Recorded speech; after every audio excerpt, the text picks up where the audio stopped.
కొయ్యాల process ఇప్పుడు చూద్దాం. దానికి ముందు కత్తులు కటార్లు ఏంటనుకుంటున్నారా? మరి కొయ్యాలి కదా.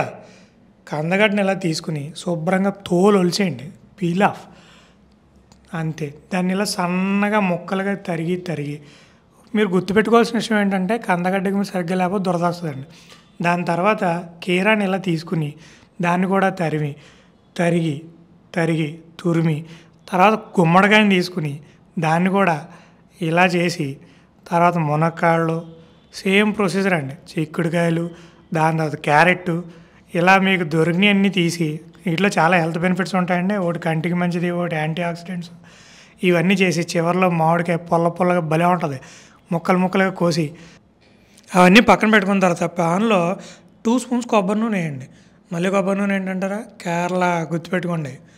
దాని తర్వాత ఏం చేస్తారంటే ఇది ఇలా నూనె అంతా వేసిన తర్వాత మొదట ఇంకా చూసారు కదా ఈ రెయిన్బో కలర్స్ అన్నీ ఉన్నవి, ఈ పక్కన పెట్టినట్లో ముఖ్యంగా కందగడ్డ, గుమ్మడికాయ, ములక్కాడ ముక్కలను తీసి ఇందులో వేసేయండి. వేసి కొంచెం మిక్స్ చేయండి. ఎందుకు వేయాలంటే ఈ 3 కూడా కొంచెం మొండు ముక్కలండి, అంత గమ్మున ఉడకో. అవి పోసిన తర్వాత దాంట్లో కొంచెం నీళ్లు పోసి ఒక 2 మినిట్స్ బాయిల్ చేయండి. అలా చేస్తేనే అవి ఉడికి మిగిలినట్టుతో కలుస్తాయి, లేకపోతే సెపరేట్గా ఉంటాయి అన్నమాట. సో తర్వాత మీరు ఇదంతా అయిన తర్వాత 2 మినిట్స్ దాన్ని అలా ఉంచేసి అవి కొంచెం ఉడికినాయి అని మీకు కాన్ఫిడెన్స్ వచ్చిన తర్వాత మళ్ళీ తీసి మీరు ముందు పెట్టుకున్న ముక్కలు ఏవైతే ఉన్నాయో క్యారెట్, కీరా, బీన్స్, మామిడికాయ ముక్కలు అవన్నీ కూడా వేసేయండి.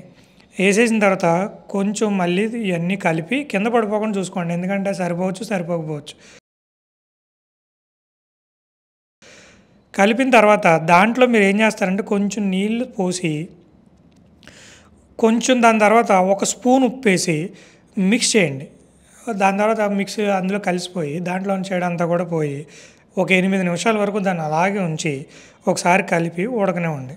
ఇప్పుడు వాటర్ సరిపోలేదు మీకు అనిపిస్తే మళ్ళీ కొంచెం వాటర్ కలిపి దాన్ని మూత పెట్టి మీరు అలా కొంతసేపు చూస్తూ ఉండి, మీకు మధ్యలో ఏం టైం పాస్ అవ్వలేదనుకోండి, అది తీసి ఇలా కలుపుతూ ఉండండి, ఏం పర్లేదు, మీకు టైం పాస్ అవుద్ది, అది కొంచెం కలుస్తూ ఉంటుంది.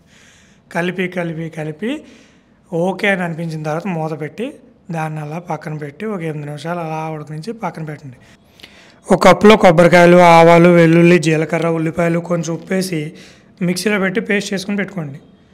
తర్వాత 1 కప్పు పెరుగు తీసుకొచ్చి దాంట్లో వేసి ఆ కొబ్బరి పేస్ట్ని మీరు ఏదైతే ముందు చేశారో ఆ వెజిటేబుల్స్ మీద వేసి కొంచెం బాగా కలిపి మిక్స్ చేసేయండి.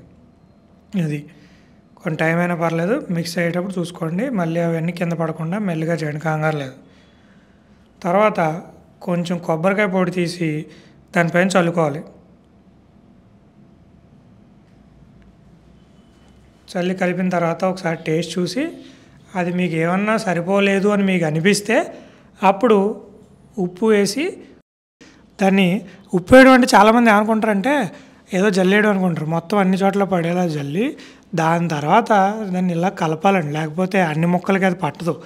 సో ఆ పేస్ట్లు ఇవన్నీ కలిసే వరకు దాన్ని కలిపి కొంచెం నీట్గా అరేంజ్ చేసి అప్పుడు ప్రశాంతంగా దాని మీద పెట్టి అది అలా ఉడకనిచ్చి అది మగ్గిన తర్వాత తీసి పక్కన పెట్టండి.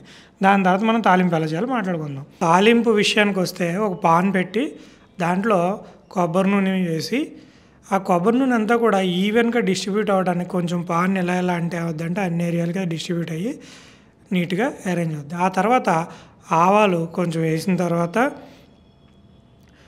జీలకర్ర కొంచెం వేసి దాన్ని కొంచెం ఇలా కలిపిన తర్వాత కరివేపాకు తీసుకుని దాన్ని కడిగి ఇలాగా వేయండి. దాని తర్వాత ఉల్లిపాయ ముక్కలను ఇలా నీట్గా కట్ చేసి దాంట్లో వేసి దాన్ని కొంచెం ఇలాగా తాలింపుని డిస్ట్రిబ్యూట్ చేసి మొత్తం అంతా కలిసేదాకా ఇలా చేసి కొంచెం మీరు గరిటెతో దాన్ని కలిపితే ఇంకా అందంగా ఇదవుద్ది. ఆ కలిసి ఆ తాలింపు అయిపోయిన తర్వాత దాన్ని తీసి మనం ముందు చేసిన వెజిటేబుల్ ఏదైతే ఉందో దాని మీద వేయాలి. అవి రెడీ.